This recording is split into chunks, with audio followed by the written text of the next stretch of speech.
Why I would never get married. And I think it's going to be a different answer than you'd expect from a lot of guys. Fear of commitment, all that nonsense. First of all, my name is Doug McWilliams, and I've written a book called The Evolution of Love. How a New Paradigm Frees Us from Fear so we can love openly. And by openly, I mean fearlessly. Um, so I think let me start by giving you the crux of the book. I really lay out that there are two kind of prevailing concepts about what it means to love someone. And it's clear to me we have a society in a modern world that holds up this primitive concept of love, falling in love, right? Being in love at first sight, as the ultimate bond that two people can have. And I say, yes, it's real, it's powerful, and it's fun. But science says, in my own experience, has shown me that chemistry, it's actually a chemical reaction in the brain, that romantic possessiveness, it doesn't last forever, number one. Certainly fades over time. And secondly, it's not the ultimate kind of love. And so what I talk about, evolved love, what we should be talking about, celebrating, and aspiring to. And let me give you that definition. What I call evolved love or divine or unconditional love is the deepest level of caring about someone else. It's when you care so much about that person, they feel like they're part of you. It's the way that a parent instinctively loves their child because they recognize that's part of me. That's my baby. It came from me. And so there's many points I want to make about that. Number one is that love only goes so deep, right? You can't. I don't think you can love your your significant other more than yourself, or that you can't love your mother and father as much as you love your significant other or your child. That love only goes so deep, right? And secondly, when you care that much about someone, no matter how much you want to be with them because they make you happy, they make you feel excited, you love their company, what supersedes that selfishness is that you want them to be happy and you want them to be free.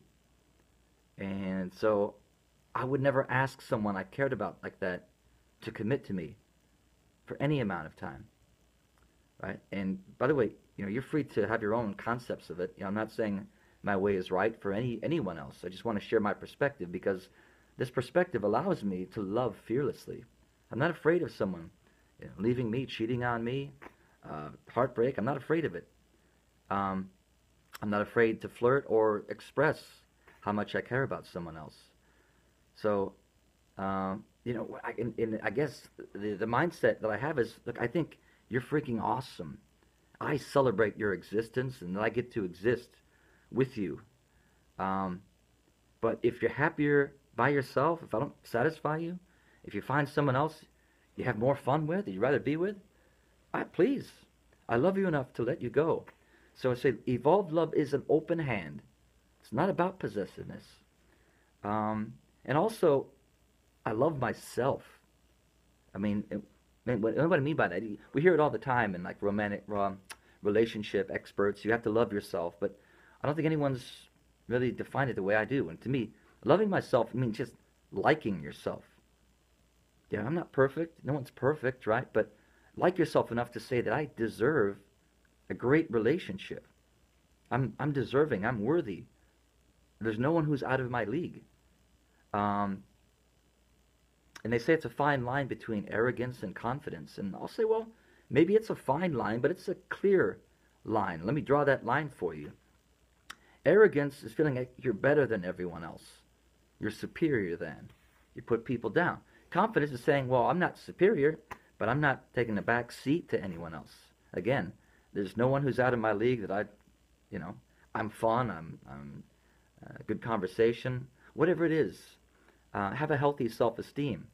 So loving yourself enough that I know I deserve someone who wants to be with me. I love myself enough that I would never ask someone to stay out of an obligation or my self-pity. No, I want to be in a relationship with someone who's into it, who's into me, that wants to be here. And the beauty of this is that when I see the commitment I have and I want is to be honest with each other, to be present with each other. Um, Time is not a factor. And so when you don't have a time, an expectation, well, we're going to be together in 5 years or 10 years, then it does many things. Number one, you don't take each other for granted like that. I think so often happens in marriages. Of course, when you see someone every day and you just, well, then you know they're going to be there tomorrow, then you don't put the effort in. Now, when there's no time expectation, it's like, well, hey, I'm having a great time with you. I'm going to keep putting effort into this because I want you here tomorrow. That's number one. Secondly, is that should the day come when it's not working anymore, you change and you're not compatible, then you know that you've appreciated those moments together. You drank it up. You experienced it fully. And I think the same is true of life. If you go through life without the concept and the thought that it's not going to last forever, this day is precious, then you're not going to live a fully charged life. You're going to end up at the end of your life and feel like, I've squandered it, with regrets. So, again, I mean, and this is not to be controversial. I know it's probably going to come across as controversial, but let me say this again. I want you to do your thing in life. You feel like marriage is going to make you happy, I say go. But I think a lot of these concepts and just my explanation of how our brain works and understanding how our primitive selfish brain is oftentimes in contest with our evolved higher self, our conscious neocortex, cerebral cortex, all of the highest values. So we have a selfish primitive side of our brain and our psyche.